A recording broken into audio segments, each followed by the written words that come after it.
Okay, class, we're back with share-based compensation. We're going to work problems today, but I thought I would start with the summary sheet that's posted on Canvas. Share-based compensation. I try to have a summary sheet for every chapter, and so if we let's look at just again overview here, and then we'll get right into working problems. And so, number one, the fair value at the grant date times the shares that are, or options that are granted. So we're going to care about the grant date at the fair value at the grant date, and we're going to care about the vesting period, how long it's out there, because it will expense a prorata portion over time. So number one here, bullet, the grant date fair value never changes as long as award is not modified. Now, modifications, there are so many nuances in share-based compensation that will drive you crazy when you're out there working at a public company. But we're not going to hold you accountable for that. What you need to know is kind of the core here. So as long as this award is not modified, meaning change of the exercise price or some kind of change, that grant date fair value never changes for the whole vesting period. Now, the number of shares here does change based on estimates of forfeitures. If we think if we, as people leave, we will take into account forfeitures. Now you have two choices, reminder. You can just take care of these forfeitures in the year they occur, which we're going to do in our first example, or you could kind of estimate them along the way. At Lennox and at Maytag, we estimated these along the way, and so it became smaller reductions as forfeitures actually occurred. And we had a quarterly meeting with our VP of HR to try to see where our estimates stood at all times. And so I like that method, but some companies just say, we'll just wait, and when they occur, obviously, then you'd have bigger adjustments when those occur. So, but both are allowed under the FASB, so you'll have to look at that. So, step one. Now, the other thing that could change the number of shares would be performance. If there are performance shares, and that's a separate type of plan. Mostly we're going to look at restricted stock here in this course, and you'll be tested on that, and stock options. But keep in mind that performance criteria could be taken into account, and you'll just look at what's the probability where the performance is going to play out, and you'll increase those shares and the expense along the way as your judgment, your estimate of how the company's going to do in that performance changes over time. So step one, in all cases, calculate the total value. Look at the total shares granted times the fair value of the share. And step two, calculate the cumulative annual expense. Where should you be? Because these are 3 and 4 year grants. So where should we be at the end of year 2? Where should we be at the end of year 3?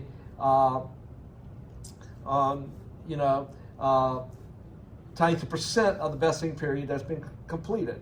And so that's step 2 is, okay, where should we be on a cumulative basis at the end of year 2, at the end of year 3?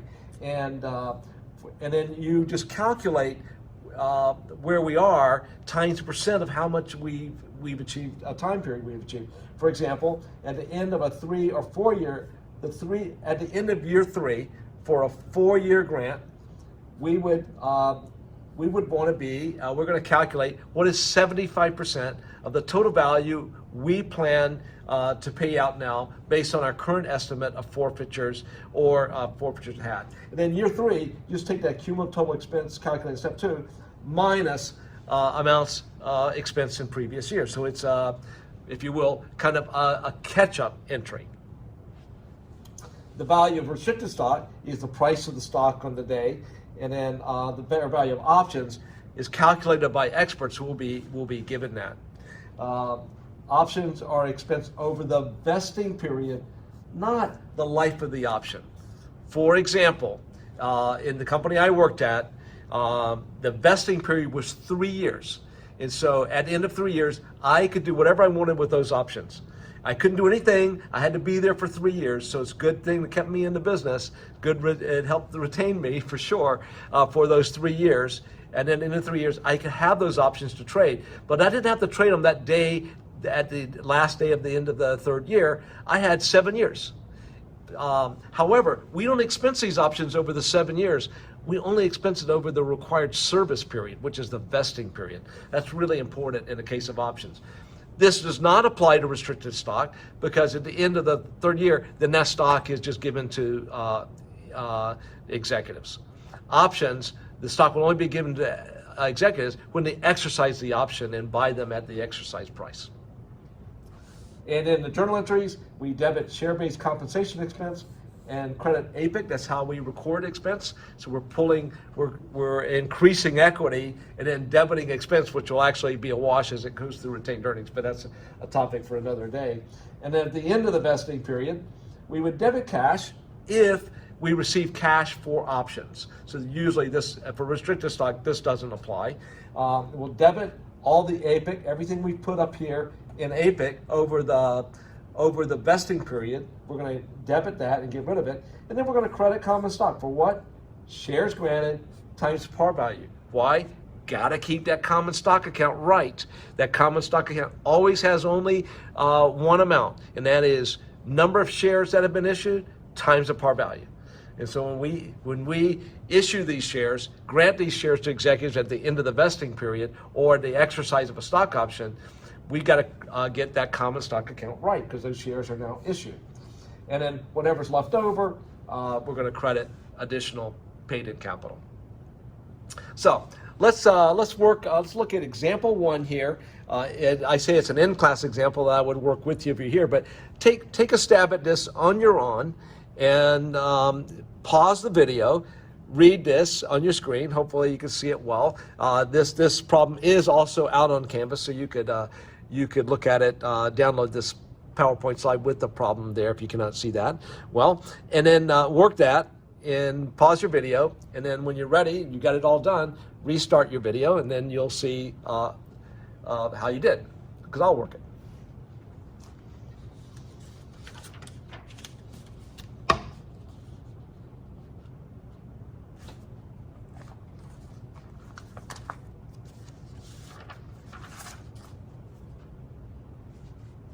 Okay, let's take a look at this. So number 1, these are restricted stock units, and what's the fair value on the date of the grant, January 1st? That's the price of the stock.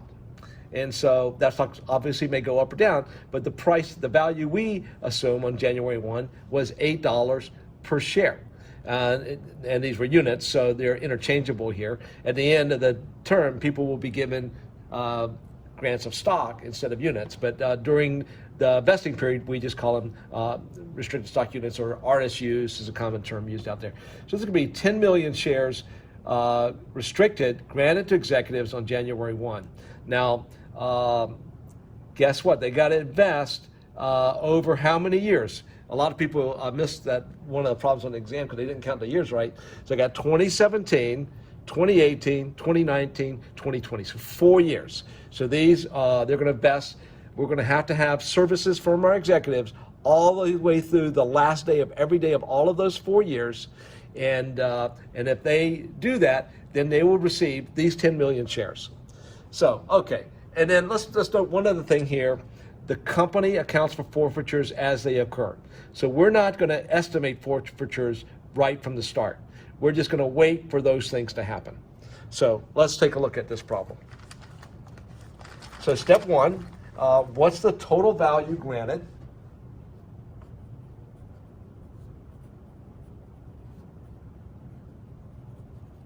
That was 10 million shares times fair value of 8.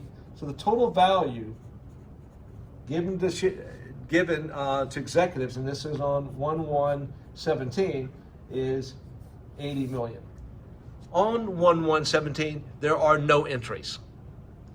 They haven't, think about it from an expense side. They have not done anything yet. We only expense things as we receive the value of their services. Now, these services are going to be provided over 4 years.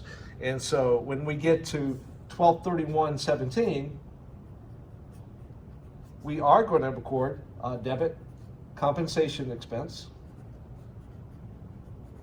And it's 80 million divided by 4 years, because each year we'll have 20 million if there were no forfeitures. and we credit paid in capital RSUs, 20 million. 12/31/18. Let's see. The only forfeitures we have is in 2019. 10% of the executives were terminated in a restructuring plan. Too bad, so sad for them. I feel bad for them. I do. I would feel bad, I guess, because they're not going to get these RSUs. They're gone. But for 2017 and 2018, no forfeitures yet, and we account for those as they incur. So for 12/31/18, the same entry: debit, comp expense for 20 million, credit, APIC RSUs for 20 million. Now, 12/31/19, now we have an issue because we're not going to grant 10 million shares anymore. How many are we going to grant? Only 90% of those. There's 1 million that will never be granted.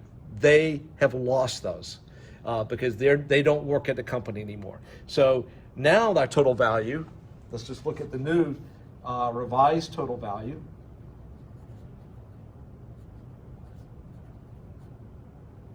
That's going to equal 9 million times $8, 72 million.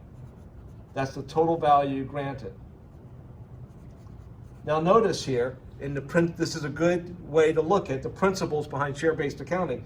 This fair value does not change, still sitting at $8 from day one. Its only thing that changes is the number of shares that will be granted. And so the total at the end for now is 72 million. And so we got to think about where should we be at the end of the third year out of a 4-year grant of 72. So we should be expense 3/4 of 72.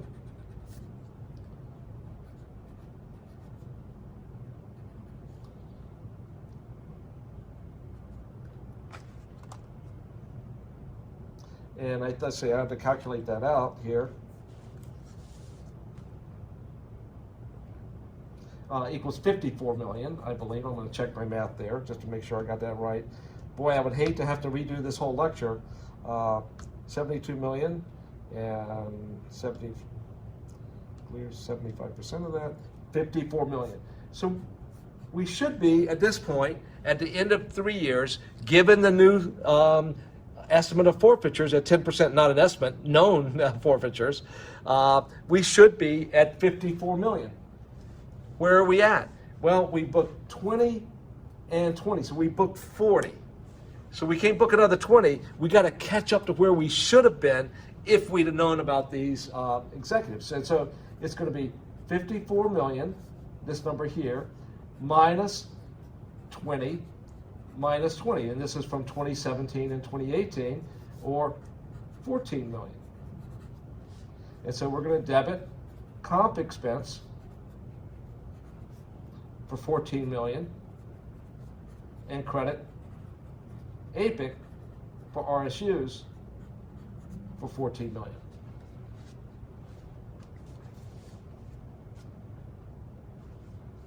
All right, let's go forward to the last year, 12/31/20. And these shares can now be given to employees. We'll have to do that journal entry. But there were no more forfeitures, and so we're still at the total value of 72 million. So now we should be at 72 million minus what we previously booked, 20 minus 14, or 54. We should be now at 18 million. We need another 18 million of expense to get up to the total value of 72 million, and this is the last year. This is it. So we're going to debit comp expense for 18 million and credit APIC for 18 million. And so what happens next? Okay, we're at the end. The executive is going to go have a party, I guess. Hopefully there's the stock price is a high price. They are going to receive 99 million of these shares will no longer be restricted. They're going to be given to executives, and they own these shares. They can hold them, they can sell them, they can do whatever they want with them. And they're their shares. They earn them by working for 4 years. And so the last entry, we're going to get rid. So we put 20. We put 20 in APIC, another 20 in APIC, another 14, another 18. So we've got 72 million that's sitting over in APIC for RSUs. So that's going to go away. Debit APIC for RSUs for 72 million. And now, guess what? Our entries we know. Common stock account. Now we have 9 million shares outstanding of common stock and par value of $1. So 9 million, and the rest goes in APIC. 72 minus 9, 63 million. That's problem number one. You know, a lot of math here. You know, and there is some logic involved in this, but you know, I think this is going to be pretty straightforward. Certainly a lot better than deferred taxes.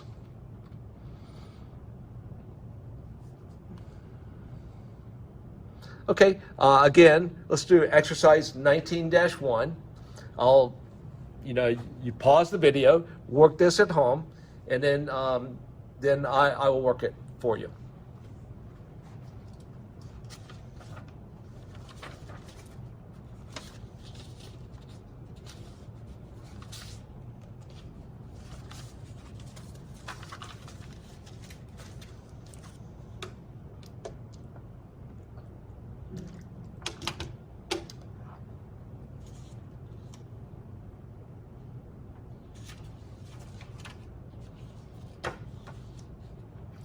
All right, this problem is almost too easy because there's no forfeitures. You would determine the total compensation costs, and then and do the journal entries for 2 years. So that's a 2-year grant, January 1, 18, and it's a 2-year grant. And so employees just have to stay there through 2 years. So this is pretty easy. 16 million shares, and the value of the shares, $5. And so total value, step one, 16 million times $5 fair value. So the total grant to the employees was 80 million. That was a value given to them on January 1, but on January 1, they provided no services for us, so therefore there is no entry on January 1. We'll expense this 80 million over the vesting term, always over the vesting term for all of these. And so there's only a 2-year vesting term, and so we're going to debit comp expense for 80 divided by 2, 40 million, and credit APIC for 40 million. And so this is for 2018, and then for 2019, we're going to, again, no forfeitures, debit comp expense for 40 million, credit APIC for 40 million. And then we're going to give these shares to our executives. And so the last entry, we're going to pull, we have 80 million sitting there in the APIC account. We're going to get rid of that. Debit APIC for RSUs for 80 million. Credit common stock, remember? Man, you guys should know this now. What goes in the common stock account? The shares times the par value. So that's just $16 million. And the rest goes into APIC, which is 80 minus 16, 64 million. There you go. Simple stuff here. Okay, class, here we go with the last problem on share-based compensation. So let's look at the problem here. The company is on January 1, granting $30 million, 30 million shares to executives, $1 par value. We don't care about that for calculating expense. What we care about is what is the fair value of those shares on the day of grant, and that was $12. That was on the day of the grant. The stock was trading at $12, so we got 30 million times $12 is the total value, so that's going to matter here. And then they anticipated 6% others would leave prior. However, they only account for forfeitures when they occur, so that would be 2 alternatives here. And then on January 1, 5% did forfeit, so we'll have to look at that. So, and the other thing we need is a vesting period. So it's a 3-year vesting period. So the executives have to serve there for 3 years to get $360 million, 30 million times 12. And so we're going to expense that $360 million over the required service period, which is the 3 years. So let's work this here. Step 1, total value.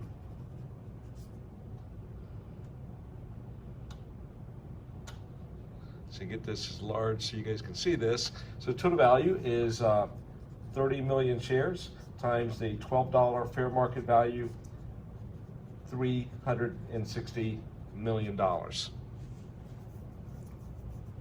So no entry on day 1, but on 12/31/18, no executives have left, and so we're going to expense $360 million divided by the 3-year vesting period. So each year at this point, if there were no forfeitures, would have $120 million expense.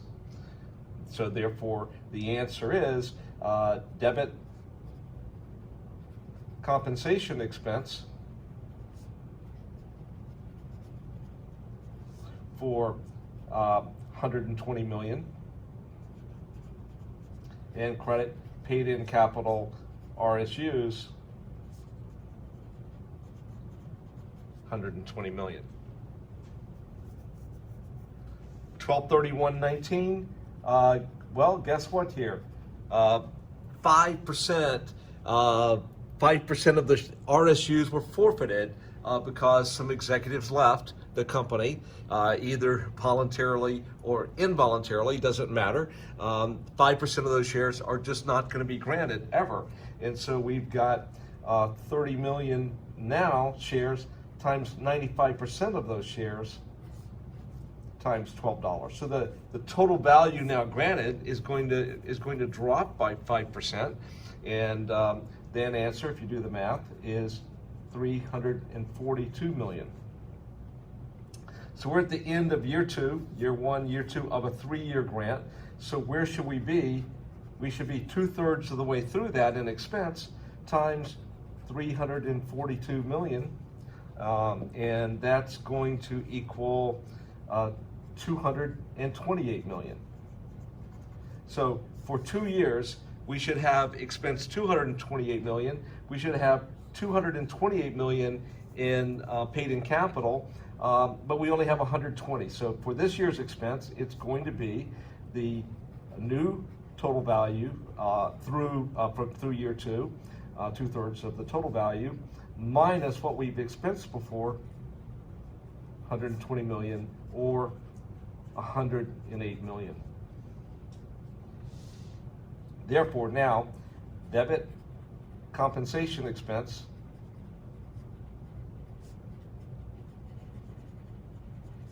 for 108 million, and credit paid in capital RSUs for 108 million. And so therefore now we have 120 million plus 108 million at the end of year 2 sitting in paid in capital for RSUs, and that's equals to 2/3 of the 342. So it's really, if you look at that second year, or whenever we have forfeitures, then it's a catch-up entry. We're going to catch up to where we should have been if we'd have known this all along. And so it's a lower expense than the 120 last year, because that thing has now been reduced by 5% of the total value. And then roll forward to 12/31/20. We're going to do the same thing. There were no more forfeitures, so that makes it easy for us.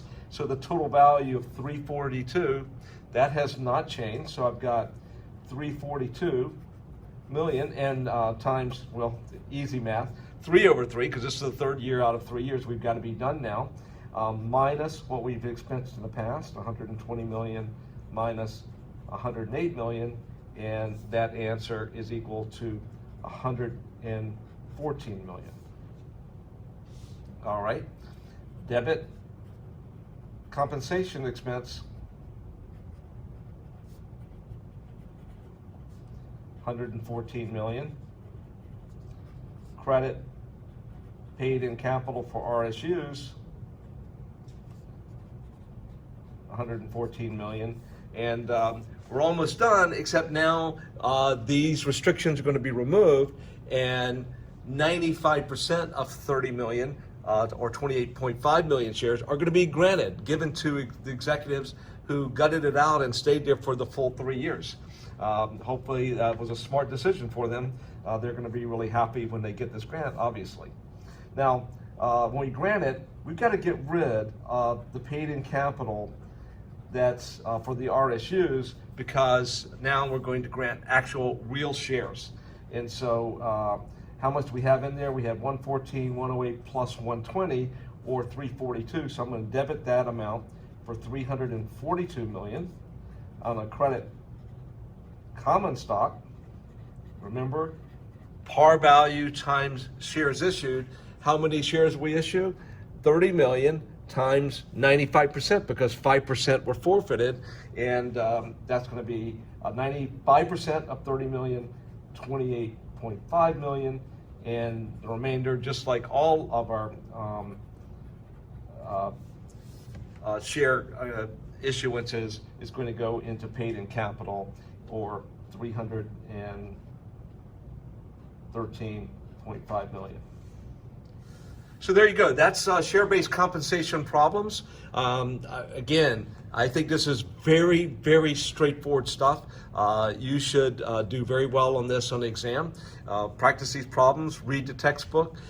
Go back now, you actually can listen to my lecture again.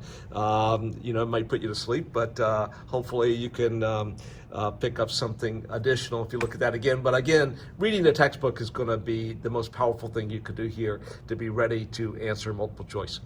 Thank you, class.